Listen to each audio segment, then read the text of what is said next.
Oke, sekali lagi ya, selamat pagi semuanya. Oke, kita bersyukur ya pagi hari ini kita boleh datang ke rumah Tuhan untuk ngapain? Mau main-main? Mau lari-lari? Jadi mau ngapain dong? Kita mau ngapain datang ke sini sekarang? Iya, bernyanyi, memuji Tuhan. Kita mau beribadah kepada Tuhan. Jadi kalau kita sudah beribadah, mau memulai ibadah kita, masih boleh ganggu-ganggu teman tidak? Masih boleh ngobrol sana sini tidak? Tidak boleh, harus ikuti dengan tertib. Oke? Oke, sekarang kita mau bernyanyi lagu Mars Sekolah Minggu. Semua bernyanyi ya, dari kelas playgroup sampai remaja. Oke?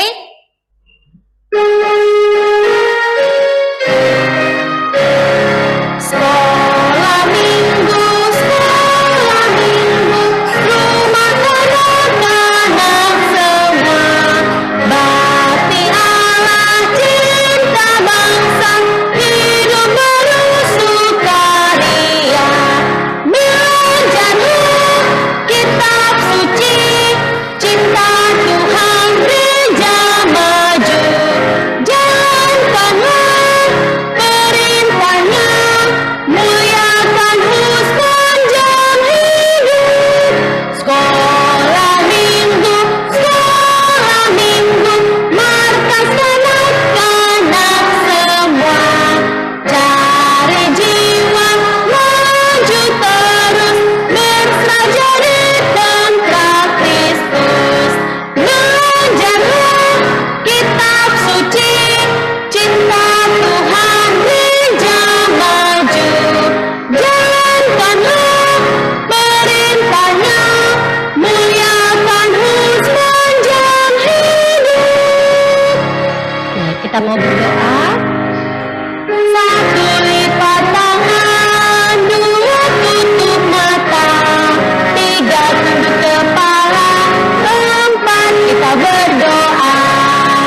Oke, semuanya lipat tangan, tutup mata, ikutin Lause ya.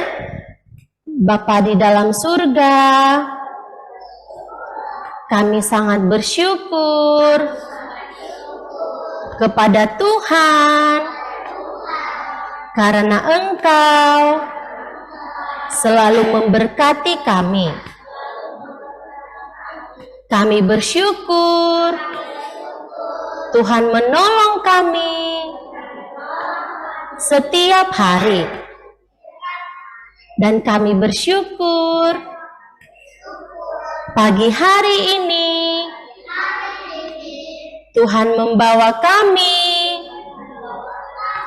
ke rumah Tuhan untuk beribadah. Bapa Surgawi, berkatilah ibadah sekolah minggu kami. Tolong kami semua untuk bernyanyi dengan sukacita. Dan nanti ketika kami mendengar firman-Mu, bantu kami untuk mengerti dan percaya akan firman Tuhan. Terima kasih Tuhan. Kami juga memohon ampun untuk dosa dan pelanggaran kami. Bapa Surgawi, hapuskanlah dosa-dosa kami dan bantu kami semua untuk hidup taat firman Tuhan setiap harinya. Terima kasih Tuhan. Kami serahkan ibadah kami hanya ke dalam tangan-Mu. Hanya di dalam nama Tuhan Yesus kami sudah berdoa. Amin. Oke, kita lanjutkan kembali pujian kita ya. Yang berikutnya, berdoalah. Ini semua tahu lagunya kan? Kita nyanyikan bahasa Indonesianya 3 ayat, bahasa Inggrisnya 3 ayat. Jadi ada 6 ayat. Kita nyanyikan ya, semuanya sekaligus ya. Semua bernyanyi, jangan ada yang main-main.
Pujian kita adalah kita harus senantiasa berdoa, harus selalu mau berdoa kepada Tuhan, baik pagi, siang, malam, kapanpun kita harus selalu berdoa kepada Tuhan. Nanti di kelas kecil kita akan belajar mengenai doa ini. Nanti adik-adik kelas kecil harus perhatikan ya, supaya kita bisa mengerti apa yang Tuhan mau bagi kita ya. Nah, siapa yang setiap hari ada berdoa? Nah, semua ada ya berdoa ya. Iya, kita harus selalu berdoa kepada Tuhan ya. Dan percaya tidak kalau Tuhan mendengarkan doa kita? Iya, Tuhan selalu dengarkan doa kita. Jadi kita harus mau berdoa kepada Tuhan. Nah, lagu berikutnya kita mau nyanyikan lagu baca kitab suci. Ini ada gerakan ya. Semua bangkit berdiri, kita langsung nyanyi pakai gerakan. Baca kitab suci.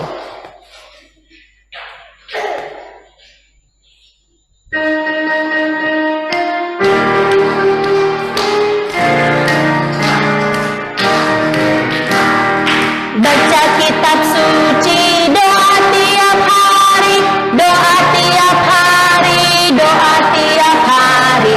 Baca kitab suci, doa tiap hari, kalau mau tumbuh makin ke atas. Kalau mau tumbuh, kalau mau tumbuh, glory haleluya. Baca kitab suci, doa tiap hari, kalau mau tumbuh. Sekali lagi, lebih semangat. Baca kitab suci, doa tiap hari, doa tiap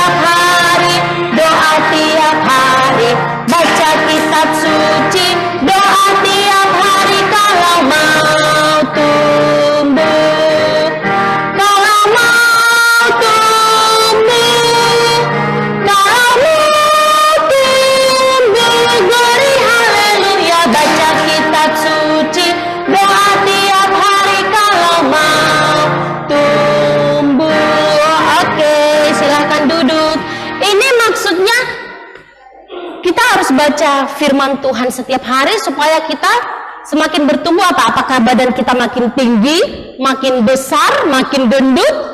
Bukan ya, bukan secara fisik, tetapi apa yang bertumbuh? Iman kita kepada Tuhan. Setiap hari kita membaca Alkitab. Setiap hari kita usahakan ya adik-adik, mau 1 ayat 1 hari, 2 ayat atau 1 pasal atau beberapa pasal bagi anak-anak remaja, supaya kita boleh semakin bertumbuh di dalam iman kepada Tuhan kita Yesus Kristus.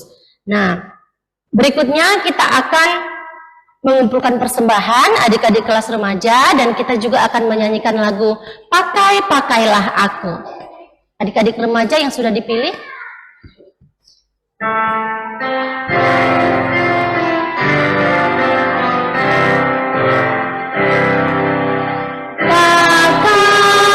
pakailah aku jadi pelayan kecilmu, walau aku masih terlalu kecil. Semua bernyanyi, jangan ada yang main. Adik kelas kecil, terimalah aku sebagai persembahan hidup, walau tiada lagi yang ku miliki selain diriku sendiri.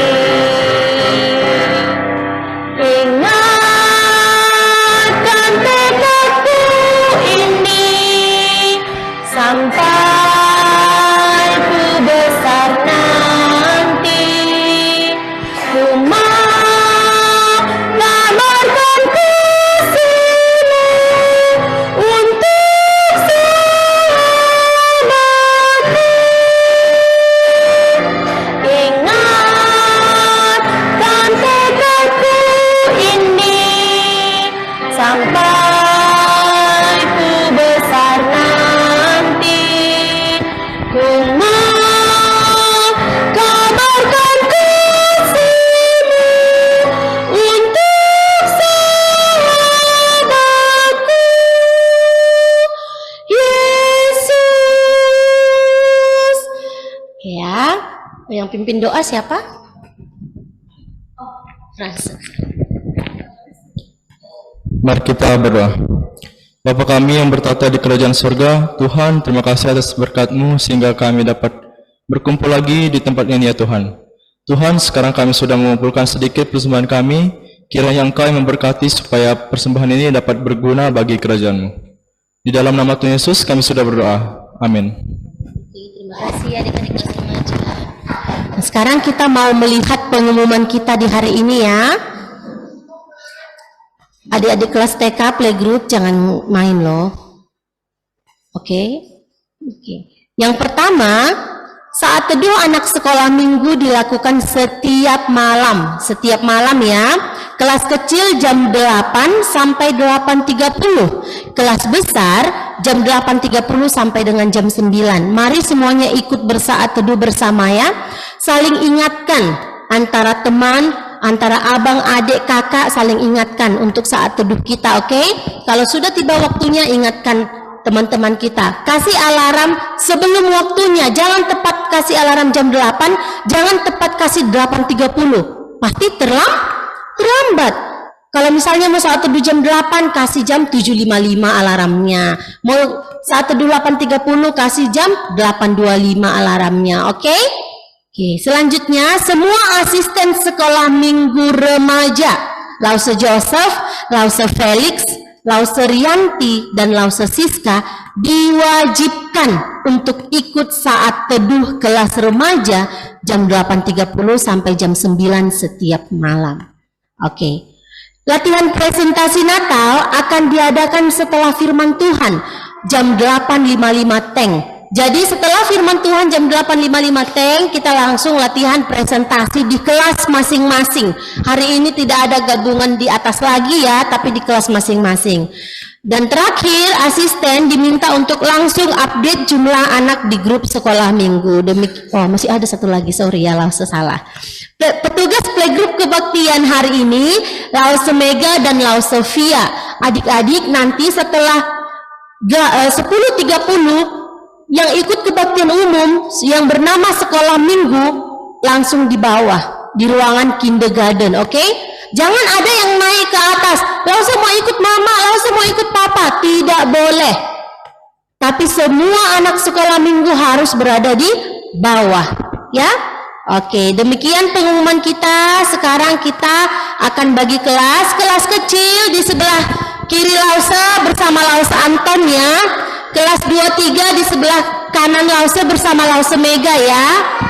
Oke, sebelah kiri playgroup. Oke, terima kasih.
Selamat pagi semuanya.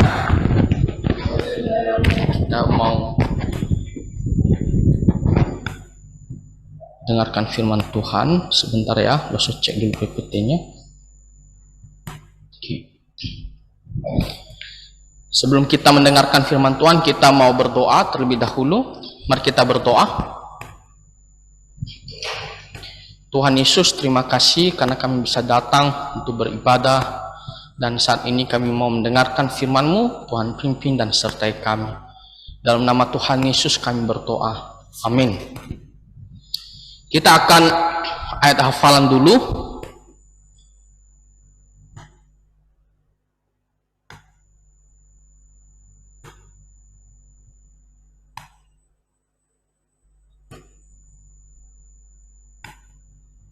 Oke, ayat hafalan kita dari Roma pasal 5 ayatnya yang ketiga. Kita baca bersama-sama ya. 2, 3 ya. Roma 5 ayatnya yang ketiga. Dan bukan hanya itu saja, kita malah bermegah juga dalam kesengsaraan kita, karena kita tahu bahwa kesengsaraan itu menimbulkan ketekunan. Silakan hafal 2 menit.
Oke, kita baca bersama-sama Roma 5 ayatnya yang ketiga. 2, 3 ya. Roma 5 ayat yang ketiga.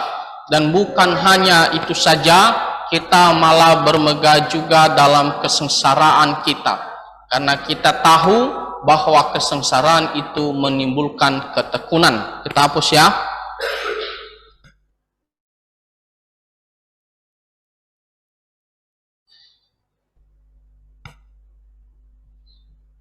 Oke. 2, 3 ya. Roma 5 ayat yang ketiga.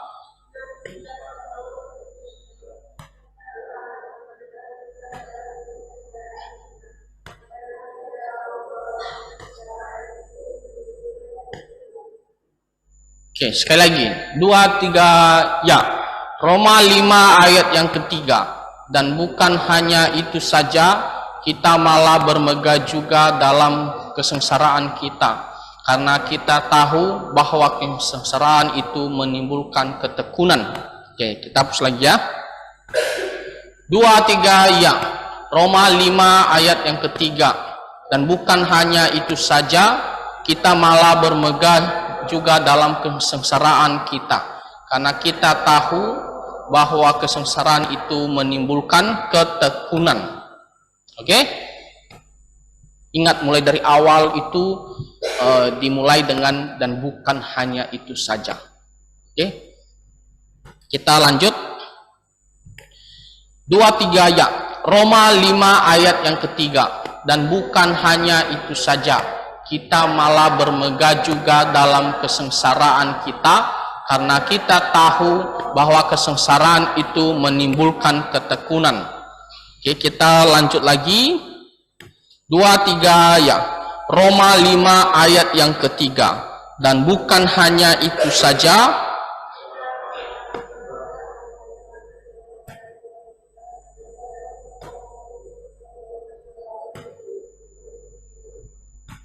oke, sekali lagi. 2, 3, ya. Roma 5 ayat yang ketiga. Dan bukan hanya itu saja, kita malah bermegah juga dalam kesengsaraan kita, karena kita tahu bahwa kesengsaraan itu menimbulkan ketekunan. Oke, siapa yang bisa? Si Frans bisa? Oke, coba.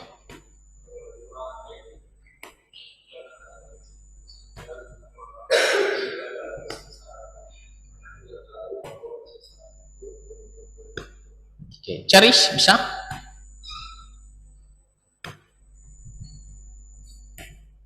Dan bukan hanya itu saja.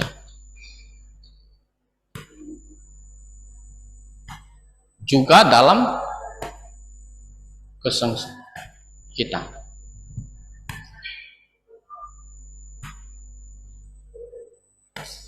Oke, sekali satu orang lagi. Oh, Esania.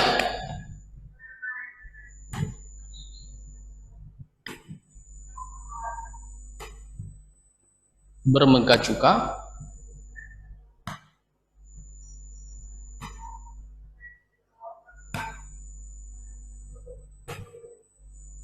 Oke, kita sebutkan bersama-sama 2, 3, ya. Roma 5 ayat yang ketiga. Dan bukan hanya itu saja, kita malah bermegah juga dalam kesengsaraan kita, karena kita tahu bahwa kesengsaraan itu menimbulkan ketekunan. Jadi kesengsaraan tidak serta-merta kita mengatakan, oh itu adalah sesuatu yang sial. Tidak juga. Justru kesengsaraan itu yang memberikan sesuatu yang baik bagi kita, supaya kita makin bertekun di dalam Tuhan, ya, makin kuat di dalam Tuhan. Nah, itulah maksud daripada firman Tuhan ini. Nah, sekarang kita mau mendengarkan cerita firman Tuhan. Cerita firman Tuhan pada pagi hari ini, pelajaran yang kelima, judulnya Allah mengutus Paulus ke Roma. Kita baca bersama-sama 2, 3, ya. Allah mengutus Paulus ke Roma. Nah, cerita ini terambil dari Kisah Para Rasul pasal 21 ayat 20 sampai pasal 28 ayatnya yang ke-31. Jadi intinya mulai dari 21 ayat 20 sampai selesai, ya, Kisah Para Rasul. Oke? Nah, kita lihat tujuan pelajaran kita. Yang pertama, menyoroti penangkapan, pengadilan, dan perjalanan Paulus ke Roma dan kehidupannya di sana. Nah, jadi kita akan pelajari bagaimana Paulus, ya, dalam mengabarkan Injil, dia ditangkap, dia diadili, dan juga nantinya Paulus dia naik banding ke Roma, ya, karena ibu kota kerajaan Romawi yaitu Roma. Di sanalah ada kaisarnya. Yang kedua, membandingkan kesaksian-kesaksian Paulus. Nah, kita akan melihat nanti bagaimana beberapa kali Paulus, ya, dia berbicara dan dia menjelaskan Injil, ya, dan juga membela dirinya, bahwa dirinya tidak bersalah, ya, tidak layak untuk ditangkap, dihukum, ya. Jadi Paulus membela dirinya. Yang terakhir, percaya bahwa Allah memasukkan penderitaan sebagai bagian dari rencananya. Nah, Paulus walaupun dia menderita, nah, dia tidak menjadi kecewa. Dia tetap percaya semua yang dialaminya dalam melayani Tuhan itu adalah bagian rencana Tuhan, supaya dia bisa terus semangat, tekun, ya, di dalam mengikut Tuhan dan juga bersaksi bagi Tuhan. Nah, pertama kita akan melihat bagaimana Paulus ditangkap di Yerusalem, ya. Paulus ditangkap di Yerusalem. Kita tahu bahwa Paulus dia kemana-mana, ya, untuk memberitakan Injil, untuk menceritakan tentang Tuhan Yesus, Juru Selamat. Dan kalau kita percaya sungguh-sungguh kepadanya, maka kita beroleh pengampunan dan hidup yang kekal. Karena Tuhan Yesus telah mati bagi kita, dia telah bangkit dari antara orang mati. Dan suatu kali Paulus dia datang ke Yerusalem, ya, tujuannya, ya, untuk beribadah, untuk melakukan kewajiban-kewajibannya, dan juga untuk, ya, melayani Tuhan dan untuk mengajar firman Tuhan. Dan apa yang terjadi, ya, ketika dia datang ke Yerusalem, kita hilangkan dulu ini, ya.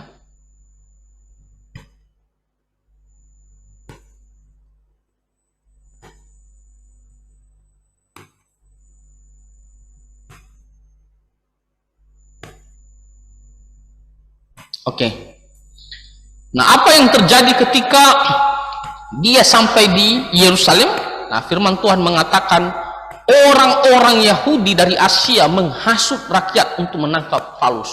Mereka melihat Paulus karena memang selama ini mereka tidak suka dengan Rasul Paulus, dan juga yang terutama adalah pemberitaan Injil Tuhan Yesus Kristus. Maka orang-orang Yahudi dari Asia ini, bukan dari Israel atau yang tinggal di situ, tapi dari Asia, tapi masih orang Yahudi, orang Israel. Mereka melihat Paulus dan mereka merencanakan kejahatan.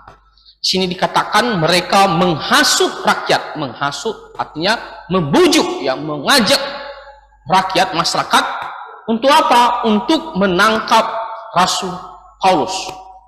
Nah, kenapa mereka mau menangkap Rasul Paulus? Ya, tentunya tidak hanya sekedar mengatakan, ya, saya tidak suka kepada pemberitaan Injil, tidak suka dengan Rasul Paulus. Tetapi mereka punya tuduhan-tuduhan yang jelas, ya, terhadap Rasul Paulus, sehingga, ya, layak bagi mereka untuk menangkap Rasul Paulus. Nah, tetapi apakah tuduhan-tuduhan itu benar atau tidak? Nah, jawabannya tidak. Itu adalah sebuah fitnahan. Nah, kita lihat bagaimana mereka menuduh Rasul Paulus, ya, tuduhan kepada Rasul Paulus. Yang pertama, mereka mengatakan bahwa mengajar semua orang untuk menentang bangsa Israel dan hukum Taurat dan bait suci. Jadi mereka mengatakan Paulus itu, dia sesungguhnya kemana-mana, ya, dikatakan semua orang, apa yang dia sampaikan, apa yang dia bicarakan, yaitu untuk menentang, melawan bangsa Israel, bangsa mereka, dan melawan ataupun menentang hukum Taurat. Ada berapa kitab hukum Taurat? Darren, berapa? Berapa? 10. Oke, ada berapa 10 perintah Allah? 10, udah langsung kasih tahu. Ada berapa, bukan, ada berapa kitab Musa, maksud Lause? Ada berapa kitab Musa? 5. Lalu kita melihat lagi ada kitab nabi-nabi, ya kan? Nah, tetapi di sini dikatakan bahwa Rasul Paulus, ya, dia menentang hukum Taurat, ya. Tentunya yang dimaksud di sini bukan hanya 5 kitab Musa, tetapi mereka juga, ya, menuduh bahwa semua kitab, ya, nabi-nabi juga Paulus menentang. Itu adalah tuduhan, ya. Tapi ini adalah sebuah fitnahan. Lalu mereka mengatakan juga dia menentang bait suci, rumah Tuhan. Jadi ini tuduhan pertama yang disampaikan oleh orang-orang Yahudi dari Asia ini kepada Rasul Paulus. Yang kedua, mereka mengatakan mengatakan bahwa Rasul Paulus membawa orang Yunani.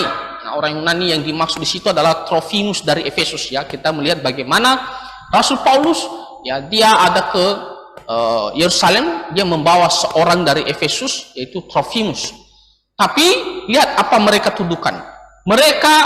Rasul Paulus membawa orang Yunani itu ke dalam bait Allah dan menajiskan bait Allah. Nah, ini yang tidak benar. Memang Paulus dia bersama-sama dengan Trofimus ya waktu dia datang ke Yerusalem. Tetapi dia tidak membawa Trofimus ke dalam bait Allah, apalagi menajiskan bait Allah. Itu tidak ada. Kadang-kadang kalau kita tidak suka sama seseorang kan kita tambah-tambahkan. Saking bencinya kita kan. Padahal dia hanya A, kita sudah bilang AB. Padahal hanya karena rasa tidak suka kita kepadanya. Nah, demikian juga Rasul Paulus hanya membawa ya Trofimus ke Yerusalem, tetapi tidak membawa Trofimus masuk ke dalam bait Allah ya. Apalagi menajiskan. Menajiskan artinya apa? Membuat hal-hal yang hal-hal yang berdosa ya, hal-hal yang menentang Tuhan Allah di dalam bait suci. Nah, itu tidak dilakukan. Lalu apalagi setelah mereka tuduhkan, maka apa yang terjadi? Rasul Paulus ya mau dihajar, mau dipukul oleh orang banyak itu. Tetapi tentara atau prajurit Romawi, kerajaan Romawi, mereka mengamankan Rasul Paulus. Dan Rasul Paulus meskipun dia membela diri ya kepada orang-orang itu, memberitahu bahwa dia tidak melakukan kesalahan ini, tapi mereka tetap juga mau menghukum Rasul Paulus, mau menghajar Rasul Paulus. Akhirnya Rasul Paulus dia ditahan, diamankan sementara. Nah, ketika hal itu terjadi, apakah Rasul Paulus menjadi kecewa, putus asa? Jawabannya tidak. Dan kita melihat bagaimana Tuhan menguatkan Rasul Paulus. Kalau kita baca di Kisah Para Rasul pasal 23 ayat 11, apa kata Tuhan? Kuatkanlah hatimu sebagaimana engkau dengan berani telah bersaksi tentang aku di Yerusalem. Demikian jugalah hendaknya engkau pergi bersaksi di Roma. Nah, Tuhan mengatakan kuatkan hatimu, jangan lesu, jangan down, jangan putus asa, ya, jangan kecewa, tapi kuatkan. Kalau dia seperti kayu ya, kalau kayu itu kalau kuat kokoh ya kan, kalau dikatakan lesu ya dia mungkin tumbang, jatuh. Tapi di sini Tuhan mengatakan kuatkan hatimu. Kenapa? Karena Tuhan yang menyertai Rasul Paulus. Dikatakan di sini sebagaimana engkau dengan berani telah bersaksi tentang aku di Yerusalem. Nah, demikian juga nanti Rasul Paulus akan dipakai Tuhan untuk sampai ke Roma memberitakan Injil. Walaupun ya kita melihat Rasul Paulus pergi ke Roma karena untuk naik banding karena tidak puas keputusan ya pengadilan. Tetapi kita melihat di balik itu semuanya itu adalah rencana Tuhan agar dia bisa sampai ke Roma dan bersaksi bagi Tuhan Yesus. Nah, jadi kita sudah tahu bagaimana Paulus dia ditangkap, dia dituduh, dan dia diamankan, namun Tuhan menguatkan dia. Nah, sekarang bagian kedua. Paulus membela Injil di hadapan para pemimpin Romawi di Kaisarea. Nah, kita melihat bagaimana Paulus dihadapkan kepada para pemimpin Romawi, ya, dan dia menjelaskan apa yang terjadi. Ya, bahwa apa yang dia lakukan tidak sesuai dengan tuduhan orang-orang Yahudi dari Asia tadi atau orang-orang yang tidak suka dengan pemberitaan Injil. Ya, apa yang dikatakan oleh Rasul Paulus? Nah, pertama Rasul Paulus dia membela dirinya ya ataupun menjelaskan apa yang dia lakukan di hadapan Felix. Siapa namanya Felix di sini? Ada. Di hadapan Felix sebagai wali negeri ya, sebagai pemimpin suatu daerah namanya Kaisarea. Dan apa yang dikatakan di situ oleh Rasul Paulus? Yang pertama, ini Felixnya. Ya kan ada nama Felix ya, wali negeri ya. Oke. Nah, apa yang disampaikan oleh Rasul Paulus? Yang pertama, Paulus datang ke Yerusalem untuk beribadah dan tidak membuat kekacauan di dalam bait Allah maupun di tempat lain. Tadi firman Tuhan mengatakan bahwa orang-orang Yahudi dari Asia itu menuduh bahwa Paulus itu ya membawa orang Yunani ke dalam bait Allah dan menajiskan bait Allah. Dan Paulus membuat kekacauan ya di Yerusalem, di bait Allah dan di tempat lain. Nah, tetapi apa kata Paulus? Paulus datang ke Yerusalem hanya untuk beribadah, tidak ada maksud hal yang lain, dan tidak membuat kekacauan di dalam bait Allah, tidak membuat sesuatu yang huru-hara ataupun suatu masalah sehingga heboh, viral sehingga terjadi suatu ya ketidaknyamanan. Tidak ada. Dia hanya mau beribadah seperti biasa, baik di Yerusalem maupun di tempat lain atau di bait Allah, di mana-mana Paulus tidak melakukan hal itu. Dan dikatakan di sini Paulus berbakti dan melayani Tuhan Allah nenek moyang mereka. Dia pun datang tidak pergi beribadah atau menyembah Allah lain, dewa lain, tidak. Dia hanya sama pergi menyembah Allah nenek moyang mereka, Allah Abraham, Ishak dan Yakub. Jadi apa masalahnya? Kan tidak ada. Dia juga beribadah kepada Tuhan Allah yang disembah oleh Allah nenek moyang orang Israel. Disembah oleh nenek moyang orang Israel ya.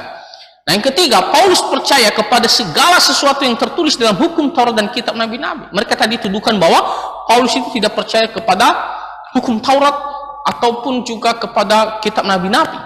Tapi Paulus mengatakan tidak. Itu tidak benar. Saya percaya semua. Saya menerima, saya mengikuti semua. Lalu apa masalahnya? Kan tidak ada kesalahan dari Rasul Paulus. Dia juga percaya semua. Tidak benar tuduhan mereka bahwa Paulus itu menentang hukum Taurat dan kitab nabi-nabi. Itu adalah fitnah. Yang keempat, Rasul Paulus menaruh pengharapan kepada Allah akan kebangkitan orang mati dan hidup dengan hati nurani yang murni di hadapan Allah dan manusia. Rasul Paulus hanya berharap atau menaruh pengharapannya kepada kebangkitan orang mati di dalam Tuhan Yesus Kristus. Orang yang percaya kepada Tuhan Yesus pada waktunya akan bangkit kembali. Ada kehidupan yang kekal di dalam Tuhan Yesus Kristus. Dan Rasul Paulus dia berusaha hidup sesuai dengan apa kata firman Tuhan. Dikatakan di sini ya dengan hati nurani yang murni, bukan dengan kemunafikan atau dengan kepalsuan. Jadi dari semua tuduhan ini yang dikatakan oleh orang-orang Yahudi Asia itu tidak benar. Rasul Paulus sudah menjelaskan di hadapan wali negeri yaitu Felix ya. Nah, lalu setelah itu kita melihat bagaimana juga Rasul Paulus dia membela diri atau bersaksi di hadapan Festus. Festus itu nanti adalah pengganti Felix ya sebagai wali negeri. Apa yang dikatakan Paulus? Aku sedikit pun tidak bersalah baik terhadap hukum Taurat orang Yahudi maupun terhadap bait Allah atau terhadap kaisar. Orang kalau mau dihukum itu harus ada kesalahannya kan dan layak. Tapi di sini dia tidak ada kesalahan. Dikatakan oleh Paulus, saya tidak bersalah ya baik terhadap hukum-hukum Tuhan. Dalam arti dia tidak menentang hukum-hukum Tuhan. Baik kepada rumah Tuhan, ya, bait suci, maupun kepada kaisar. Dia tidak memberontak kepada kaisar. Lalu di mana kesalahannya? Kan tidak ada. Nah, sekarang kita melihat yang ketiga, bagaimana Rasul Paulus juga dia membela dirinya ya di hadapan Raja Agripa. Kasih aja di belakang Ustaz. Di hadapan Raja Agripa ya, untuk menjelaskan bahwa dia tidak bersalah ataupun layak untuk dihukum. Apa yang dikatakannya kepada Raja Agripa ya? Ini masih pemimpin bawahan ya Kaisar kerajaan Romawi. Nah, yang pertama Rasul Paulus mengatakan Paulus ya hanya mengharapkan janji Allah akan kebangkitan orang mati. Itu yang dia sampaikan ya. Itu Itu adalah sebuah pengharapannya. Janji Allah akan kebangkitan orang mati. Bukan ajaran-ajaran yang menentang hukum Taurat kita nabi-nabi. Tidak. Rasul Paulus dia menyampaikan bahwa orang-orang yang bertobat, orang-orang yang percaya kepada Tuhan Yesus akan ada kebangkitan dan hidup yang kekal. Di mana kesalahannya? Dan kita tahu bahwa orang Israel dalam sekelompok guru-guru agama mereka, namanya orang-orang Farisi, mereka percaya juga akan kebangkitan orang mati. Di mana kesalahan daripada Rasul Paulus? Nah, yang kedua, Paulus berbicara mengenai kisah pertobatannya di mana Tuhan Yesus menampakkan dirinya kepada Paulus. Nah, di hadapan Raja Agripa, Rasul Paulus kembali menceritakan bagaimana awalnya dia bertobat. Coba langsung tanya, siapa yang tahu ceritanya di awal Rasul Paulus bertobat? Asa. Tahu? Nggak tahu? Darren. Awal mula bagaimana Rasul Paulus bertobat? Poinnya saja atau langsung saja apa? Kenapa? Membutakan Paulus. Ya, itu serangkaian ya, itu adalah salah satu peristiwa bagaimana Paulus akhirnya bertobat ya. Nah, jadi waktu dia pergi ke Damaskus untuk menangkap orang Kristen, Tuhan menampakkan diri kepada dia. Dan akhirnya dia rebah dan dia mengatakan, "Siapakah engkau?" Tuhan Yesus mengatakan, "Aku, Yesus yang engkau aniaya itu. Tapi engkau sekarang akan kujadikan sebagai alatku untuk memberitakan Injil." Jadi dia buta 3 hari, Tuhan utus ya hambanya untuk pergi mendoakan Rasul Paulus dan akhirnya terbuka matanya dan dari situlah Paulus dia pergi ya memberitakan Injil. Nah, lalu kita melihat bagaimana Paulus berbicara tentang Tuhan Yesus mengutus dia untuk memberitakan Injil keselamatan yang telah dinubuatkan di Perjanjian Lama dan Paulus taat memberitakannya kepada semua orang. Dia ceritakan juga bagaimana dia menerima ya amanat agung ataupun perintah daripada Tuhan Yesus untuk pergi beritakan salib Kristus tentang keselamatan di dalam Tuhan Yesus. Dan itulah yang dilakukan. Itu adalah peristiwa atau fakta. Ya, bagaimana Tuhan Yesus menampakkan diri. Dan itu yang dilakukan oleh Rasul Paulus. Nah, jadi kita melihat yang kedua tadi, Rasul Paulus membela dirinya di hadapan para pemimpin kerajaan Romawi. Dan sekarang kita melihat bagaimana Paulus mempercayai Kristus untuk melaksanakan maksud Allah yang baik melalui semua kesulitan.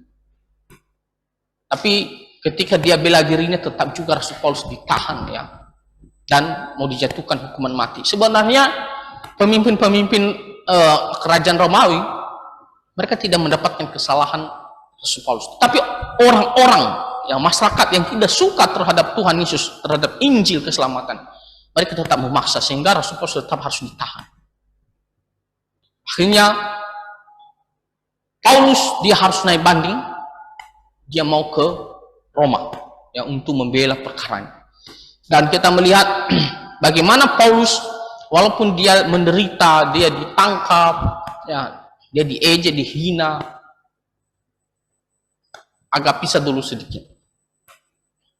Ya, bagaimana Paulus dia tetap percaya apa yang dialaminya, penderitaan, kesusahan itu adalah bagian rencana Tuhan Allah. Dari mana kita tahu?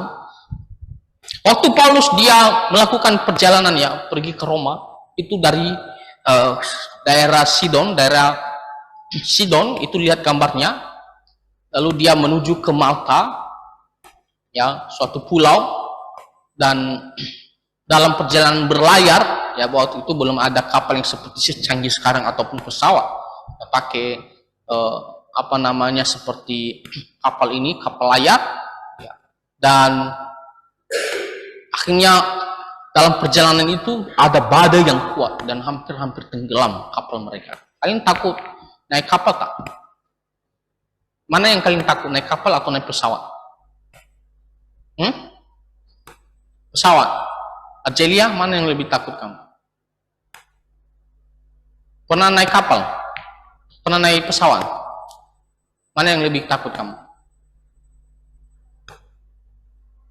Pesawat ya?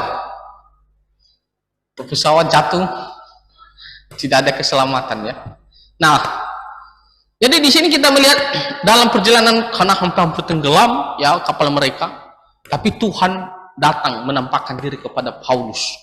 Dan Tuhan mengatakan, jangan takut, engkau akan selamat dan engkau akan sampai ke Roma. Ya, lihat, waktu Paulus dia mendengarkan kesaksian Tuhan itu, pemberitaan dari Tuhan, maka dia bersaksi kepada orang-orang yang ada di kapal itu, yang prajurit-prajurit menyertai dia untuk naik banding ke Roma. Apa kata Paulus? Ya, Paulus bersaksi dan percaya bahwa mereka akan selamat sampai menghadap Kaisar di Roma sesuai perkataan Tuhan kepadanya. Dan hal itu membuat orang-orang atau prajurit-prajurit itu tentunya ya mereka terbuka hatinya bahwa bahwa Rasul Paulus ini benar-benar adalah hamba Tuhan, ya utusan Tuhan. Nah, lalu waktu sampai ke Malta akhirnya mereka melakukan perjalanan lagi dan sampai ke Roma. Roma sekarang Italia ya. Kita melihat bagaimana Paulus ya dia bertemu dengan orang-orang Yahudi di situ, orang-orang Israel, dan apa yang dilakukan oleh Paulus? Dia tidak berhenti ya untuk memberitakan Injil. Walaupun dia dalam keadaan naik banding ataupun ada ditangkap, namun dia tetap mau memberitakan Injil. Di sini dikatakan Paulus menerangkan tentang kerajaan Allah berdasarkan hukum Musa dan kitab para nabi kepada orang Yahudi di Roma. Lalu berusaha meyakinkan mereka tentang Tuhan Yesus. Jadi dia jelaskan sama mereka semua ya firman Tuhan yang berhubungan dengan kerajaan Allah, dan dia meyakinkan bahwa Tuhan Yesus itu adalah juru selamat ya, penebus dosa-dosa manusia. Dia tidak menjadi sibuk hal yang lain ataupun dia menjadi kecewa. Dia tetap fokus memberitakan Injil. Dan kita melihat bagaimana Paulus dia tinggal di sebuah penjara rumah atau penjara rumah. Penjara rumah itu sebuah rumah dan dia tetap dirantai. Dirantainya bukan rantai ketat begini, ya. Dia kakinya dirantai, setahu Loso hanya kakinya dirantai dan dia bebas tapi hanya di dalam rumah saja. Dan lalu dikawal oleh prajurit. Jadi dia tidak boleh keluar rumah. Itu namanya penjara rumah. Ya kan? Nah, kenapa? Karena dia tidak didapati kesalahannya sebenarnya. Kan hanya desakan orang banyak. Makanya dia di penjara begini. Nah, jadi Paulus tinggal 2 tahun penuh di rumah yang disewanya sendiri dan menerima semua orang untuk memberitakan kerajaan Allah dan mengajar tentang Tuhan Yesus Kristus. Nah, di penjara rumah itu, ya dia tetap menerima ya, dan kerajaan Romawi juga ya mereka mengizinkan ya orang-orang datang kepada Paulus, dan dia tetap ceritakan tentang Tuhan Yesus, tentang juru selamat satu-satunya penebus dosa-dosa manusia. Nah, jadi Paulus tidak menjadi putus asa ataupun kecewa. Nah, adik-adik perhatikan, kita sudah melihat bagaimana perjalanan Paulus mulai waktu dituduh dan ditangkap di Yerusalem sampai diadili dan akhirnya naik banding ke Roma. Mulai dari ditangkap di Yerusalem, lalu dia bersaksi di hadapan siapa? Keri, salah satunya. Yang kedua, Derens, pengganti Felix tadi siapa? Venus. Kurang tepat. Asang. Yesus. Siapa? Besarkan suara. Siapa? Elsus. Tensus. Besarkan suara. Coba. Siapa? Tensus. Salah. Carry.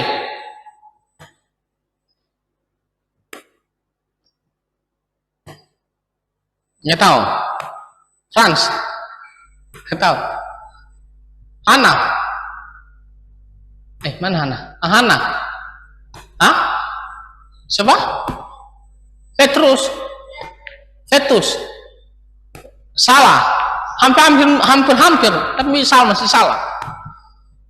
Argelia. Tadi yang saya bilang pengganti Felix. Esania. Joanna. Cherish. Siapa? Pakai P. Kurang benar. Si Steve. Tadi ada yang bilang Festus. Hampir benar. Salah satu huruf aja. Hah? Bukan. Tadi ada yang mengatakan Festus. Itu satu huruf saja yang kurang. Yang salah. Satu huruf saja loh. Hah? Festus. Bukan. Satu huruf saja. Enggak dikurangi, tapi hanya diganti saja satu huruf itu aja. Kayaknya sudah beda, nggak ada T-nya. Ada? Hah? Festus.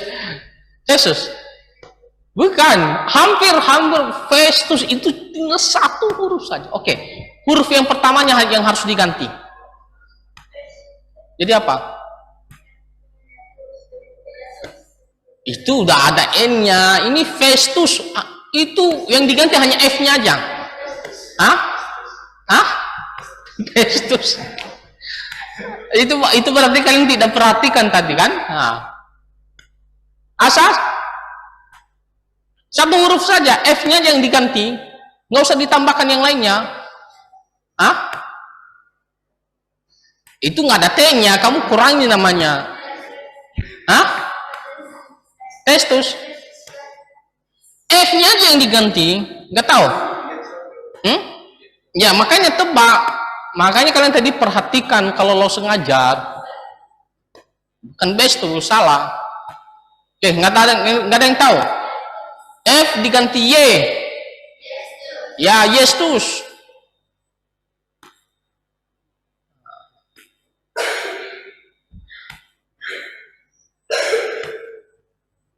Makanya kalau lo sengaja kalian harus perhatikan.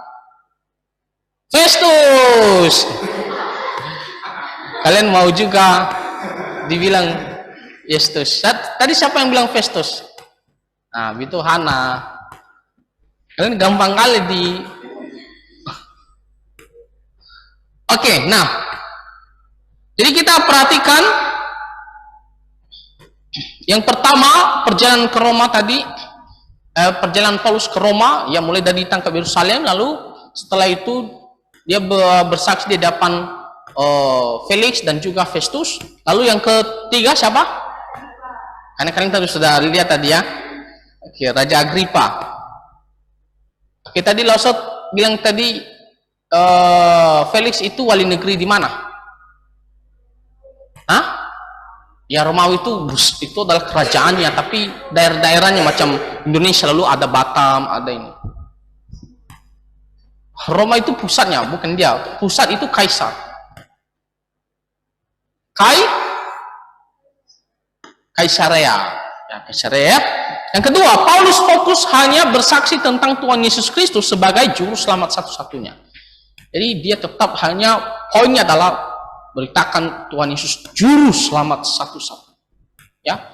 Yang ketiga, Paulus mengerti dan percaya bahwa penderitaan yang dialaminya sebagai bagian rencana Tuhan Yesus untuk terus bersaksi bagi Tuhan Yesus. Jadi walaupun dia menderita, tapi dia tetap percaya itu adalah rencana daripada Tuhan Yesus, ya. Supaya dia tetap bersaksi bagi Tuhan, dia tetap tekun kuat di dalam Tuhan. Nah, adik-adik, kadang-kadang juga penderitaan yang kita alami sebagai orang Kristen itu membuat kita supaya bisa tetap tekun di dalam Tuhan. Ya, misalnya, contoh kita lagi susah, kesusahan, kita nggak ada uang sekolah contohnya. Maka itu menolong kita untuk datang berdoa kepada Tuhan, supaya kita tetap berdoa kepada Tuhan. Supaya kita datang mencari Tuhan. Ya kan? Atau misalnya kamu lagi sakit. Kalau kamu sakit, kamu berdoa tidak, Derens? Nggak berdoa? Berdoa kan? Kalau kamu sehat, berdoa tak? Berdoa juga? Oke, jadi harus dua-duanya berdoa. Tapi kalau kita sakit, biasanya kita lebih giat berdoa kan? Tuhan tolong saya, Tuhan tolong, kalau saya sudah sembuh, saya rajin ibadah sekolah minggu. Pada saat sudah sembuh, bohong. Kata si Derens bohong. Ini dia tidak tepati janjinya. Itu berdosa kepada Tuhan. Yang main-main, Bang. Nah, jadi kadang-kadang penderitaan itu kita alami supaya kita tetap kuat di dalam Tuhan. Atau misalnya kita diejek, dihina karena kita orang Kristen. Tidak masalah, kita tetap kuat di dalam Tuhan Yesus. Ya, nanti. Ya, kita waktu beritakan Injil, mungkin orang tolak kita. Tapi tidak masalah, kita tetap semangat untuk memberitakan Injil. Oke, nah jadi ingat, Paulus diutus oleh Tuhan untuk pergi bersaksi memberitakan Injil ya sampai ke Roma. Nah, demikian juga kita harus pergi ya bersaksi untuk Tuhan Yesus Kristus. Ya, nah itu saja cerita firman Tuhan. Tuhan kiranya menolong kita.